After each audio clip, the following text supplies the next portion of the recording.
నమస్తే. వైసీపీకి భారీ షాక్. అదేంటి అనుకుంటున్నారా? నారా చంద్రబాబు నాయుడు గారి ఇంటిపైన దాడి చేసినటువంటి ఒక జోగి రమేష్ కి సంబంధించి ముందస్తు బెయిల్ తిరస్కరించింది హైకోర్టు. అయితే మంగళగిరి టీడీపీ పార్టీ పైన జరిగినటువంటి ఒక దాడిలో దేవినేని అవినాష్ కావచ్చు, నందిగాం సురేష్ కావచ్చు, అదేవిధంగా మరికొందరికి సంబంధించినటువంటి బెయిల్ కూడా రద్దు చేసింది హైకోర్టు. అయితే దీనిపైన మనతో పాటు సీనియర్ జర్నలిస్ట్ డివి శ్రీనివాస్ గారు ఉన్నారు. వారిని అడిగి తెలుసుకుందాం. సార్ నమస్తే. నమస్తే సార్. గతంలో వైసీపీ హయాంలో వాళ్ళు విచ్చలవిడిగా రెచ్చిపోయినటువంటి పరిస్థితి మనందరికీ తెలిసిందే. అసలు వాళ్ళు ప్రజా నాయకుల లేదా రౌడీ షీటర్లా అనేది కూడా అర్థం కాకుండా అయిపోయింది. అయితే వాళ్ళు నారా చంద్రబాబు నాయుడు గారి ఇంటిపైన దాడికి సంబంధించి జోగి రమేష్ కావచ్చు, ఇదే కాకుండా మంగళగిరి టీడీపీ పార్టీ ఆఫీస్ పైన చేసినటువంటి ఒక దేవినేని అవినాష్ కానీ, నందిగం సురేష్ కావచ్చు, అప్పిరెడ్డి గారు కావచ్చు, ఇలాంటి సంబంధించి వీళ్ళందరూ కూడా ఎలాగ దాడులు చేశారు, ఎలాగ టీడీపీకి సంబంధించినటువంటి యొక్క సిబ్బందిని వాళ్ళపైన దాడులు కావచ్చు, ఇవన్నీ చూసాం. మొత్తానికి ముందస్తు బెయిల్ ఎందుకు కోరుకుంటున్నారు అని చెప్పేసి అడిగితే ఏం చెప్తారు? ఇద్దరు ఎమ్మెల్సీలు పరారంట. ఒక మాజీ మంత్రి పరారు, ఒక మాజీ ఎంపీ పరారు, ఒక మాజీ సలహాదారు పరారు. ఎందుకంటే ఈ పరారయ్యే వాళ్ళు నాయకులు ఎలా అవుతారు? పిరికి వాళ్ళు నాయకులు ఎలా అవుతారు? ఇప్పుడు వీళ్ళంతా పారిపోతున్నారంటే పిరికి వాళ్ళు. ఇప్పుడు వీళ్ళే గతంలో నా వెంట్రుకు కూడా బీకలేరు అన్నారు. ఎవరు జగన్మోహన్ రెడ్డి అయితే అసలు చూపించాడు నా వెంట్రుకు కూడా పీకలేరని. జోగి రమేష్ కూడా అదే చేశాడు. ఏంటి, సభలో, బహిరంగ సభలో వెంట్రుకు కూడా బీకలేరు, ఏం బీకుతారు, పీక్కోండి అన్నాళ్ళు ఇప్పుడు పీకుతారని పారిపోతున్నారా? ఇప్పుడు తలసిల్ల రఘురాం, అతని ముందస్తు బెయిల్ క్యాన్సిల్. ఆ తర్వాత లేళ్ల అప్పిరెడ్డి, ఆయన ముందస్తు బెయిల్ క్యాన్సిల్. వీళ్ళు ఎమ్మెల్సీలు. ఇప్పుడు సలహాదారు సజ్జల రామకృష్ణారెడ్డి, అతనిది కూడా ముందస్తు బెయిల్ క్యాన్సిల్. మాజీ ఎంపీ నందిగం సురేష్, మాజీ మంత్రి జోగి రమేష్. జోగి రమేష్ కేసు వేరు, వీళ్ళ కేసు వేరు. వీళ్ళందరూ ఏంటి, ఇందులో కూడా జోగి రమేష్ కూడా ఉంటాడు. తెలుగుదేశం పార్టీ ప్రధాన కార్యాలయం మంగళగిరిపై ఆ రోజు బీభత్సం, విధ్వంసం, దమనకాండ మనం చూసాం. అసలు దేశ చరిత్రలో, రాష్ట్ర చరిత్రలో ఒక రాజకీయ పార్టీ కార్యాలయంపై దాడి చేయటం అనేది, సిబ్బందిని, అక్కడ పనిచేసే ఉద్యోగుల తలలు పగలగొట్టారు, ధ్వంసం చేశారు. ఏది, వందలాది గుండాలు. డీజీపీ కార్యాలయం పక్కనేనే ఇది మంగళగిరి పార్టీ కార్యాలయం. అది తెలుగుదేశం పార్టీ కార్యాలయంపై దాడిగా చూడకూడదు దాన్ని. అదేంటి, ప్రజాస్వామ్యంపై దాడి. ఇవాళ ఈ పార్టీపై దాడి జరగచ్చు, రేపు ఇంకో పార్టీపై దాడి జరగచ్చు. రాజకీయ పార్టీ కార్యాలయాలు ఆ నాయకులకు, ఆ కార్యకర్తలకు అవి దేవాలయాలు. దేవాలయంపై మీరు దాడి చేయడం ఏంటి? ఎవరు దేవాలయాలపై దాడి చేస్తారు? రాక్షసులు. రాక్షసులు తప్ప దేవాలయాలపై ఎవరు దాడి చేయరు. ఇది రాక్షస చర్య అన్నమాట. అది ఏ పార్టీ అయినా కావచ్చు, అది కాంగ్రెస్ పార్టీ కావచ్చు, వైఎస్ఆర్ కాంగ్రెస్ పార్టీ కావచ్చు. ఆ కార్యాలయాలపైన దాడి అంటే మనం చూసాం. గన్నవరం తెలుగుదేశం పార్టీ కార్యాలయాన్ని తగలబెట్టారు. అతను జంప్. ఎవరు ఆ కేసులో 71వ నిందితుడు వల్లభనేని, అసలు అతను 3 నెలలుగా పత్తా లేడు. అతని పైన లుకౌట్ నోటీసు కూడా జారీ అయింది. అసలు మొత్తం విమానాశ్రయాలన్నిటికీ రెడ్ అలర్ట్ కూడా పంపారు. ఇతను ఈ కొంచెం ఫేస్ కూడా మార్చి గడ్డం పెట్టుకుంటే ఎట్టుంటాడు, గుండు చేయించుకుంటే ఎట్టుంటాడు, ఆ ఫోటోలు కూడా పంపించి విమానాశ్రయాల్లో అలర్ట్ చేశారు. ఇప్పుడు దేవినేని అవినాష్ నీకు తెలుసు, ఏదో దుబాయ్ పోవాలనుకుంటే ఇప్పుడు ఈ కేసులో అతను కూడా ఉన్నాడు, దేవినేని అవినాష్. అతని ముందస్తు బెయిల్ కూడా హైకోర్టు తిరస్కరించింది. అతను దుబాయ్లో ఎక్కబోయేటప్పుడు అతను వెనక పట్టుకొచ్చారు. అదేమంటే వాళ్ళెవరో నన్ను అరెస్ట్ చేసి పట్టు రాలేదు, నేనే తిరిగి వచ్చానంటాడు అతను. 41A నోటీసులేవో ఇచ్చారు. ఇప్పుడు ఇవాళ నందిగం సురేష్ ఇంటికి వెళ్ళారంట పోలీస్. జంప్. ఏది, గోడ దూకి పారిపోయాడా, పరారయ్యాడా, ఎక్కడున్నాడు నందిగం సురేష్? అరే చెలరేగిపోయారు వీళ్ళంతా. 3 నెలల ముందు వీళ్ళు ఎలా ఉన్నారు, 3 నెలల తర్వాత ఎలా ఉన్నారు, బొమ్మ ఎంత తిరగబడింది.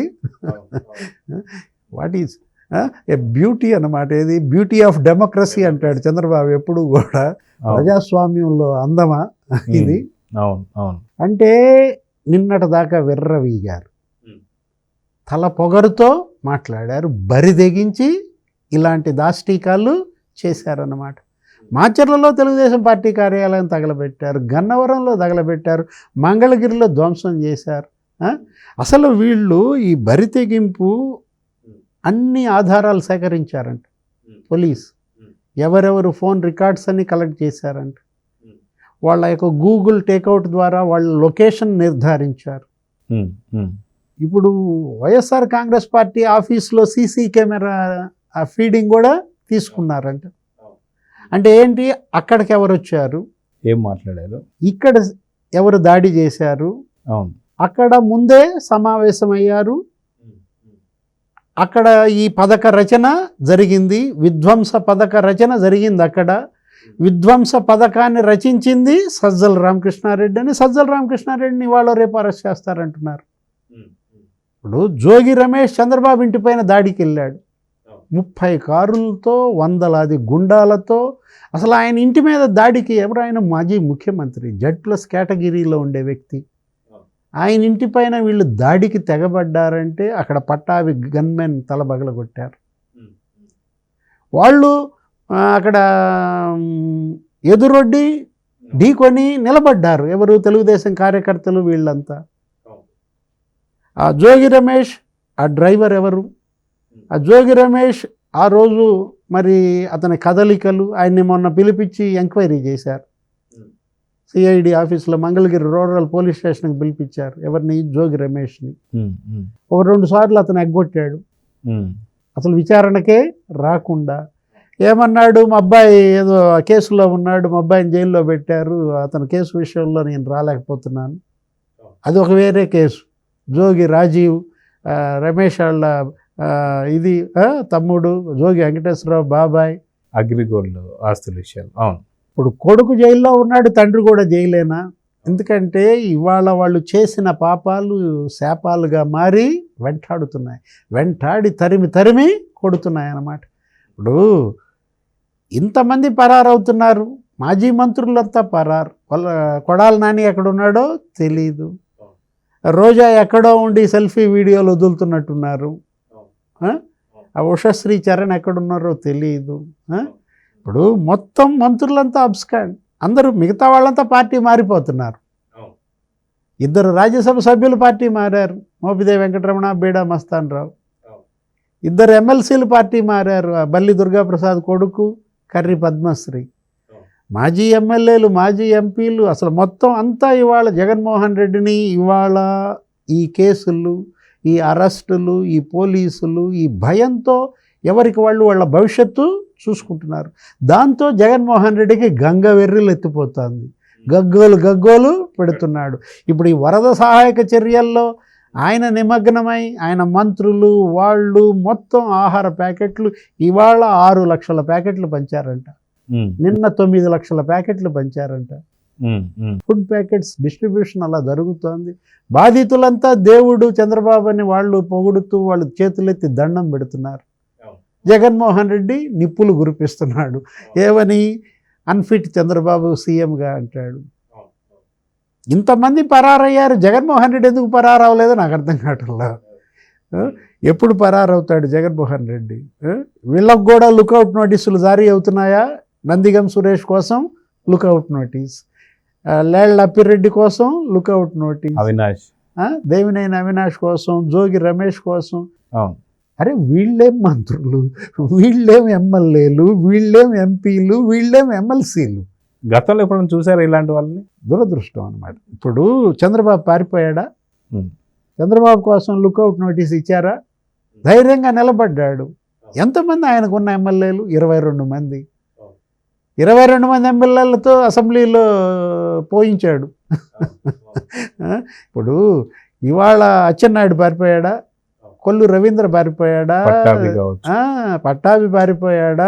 దేవినేని ఉమా పారిపోయాడా? ధూళిపాల నరేంద్ర పారిపోయాడా? ధైర్యంగా నుంచున్నారు, నిలబడ్డారు, పోరాడారు, జైళ్ళకు కూడా వెళ్ళారు. ఇవాళ గెలిచారు, ఇవాళ గెలిచి మళ్ళా మంత్రులు అయ్యారు. వీళ్ళు మొగలరా బుజ్జి అనుకోవచ్చు అంటారా? అంతే కదా. ఇప్పుడు ధైర్యం ఇవాళ ప్రజలు కోరుకునేది, పోరాటం ఇవాళ ప్రజలు కోరుకునేది. ఆ పోరాటం వైఎస్ఆర్ కాంగ్రెస్లో మచ్చుకి కూడా కనపట్టలేదు. అందరూ పారిపోతున్నారు, పరారవుతున్నారు. అంటే జనం తరిమి తరిమి కొడుతున్నారు. సో చూద్దాం సార్, ఖచ్చితంగా వీళ్ళు ముందస్తు బెయిల్ కోరుతున్నారంటేనే ఖచ్చితంగా వీళ్ళు తప్పు చేసినట్టు, నిజంగా రేపో మాపో లుకౌట్ నోటీస్ మీరు చెప్పినట్టు ఇవ్వబోతున్నారని చెప్పి అయితే సమాచారం అందుతుంది. చూద్దాం ఏం జరుగుతుంది. నమస్తే. నమస్తే.